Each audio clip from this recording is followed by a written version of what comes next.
Hi guys! Magluluto tayo ng toge. First, tanggalin natin ng roots ang toge. Chop-chop tayo ng lamas. At ilagay sa frying pan. Mix-mix. Saka ilagay ang toge.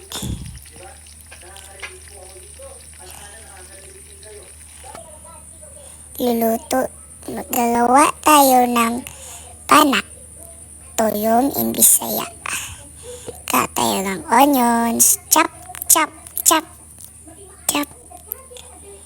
Lagay ang onions at saka luya.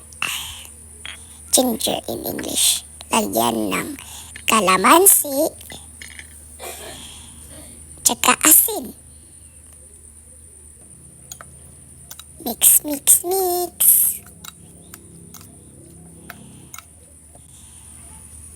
Lagyan na natin ng dried chili.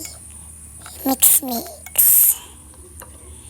Lagyan na natin ng suka. Lagyan ng 1 spoon ng suka. At saka magluluto rin tayo ng kitong, sinugba, or grilled fish in. Kain tayo guys!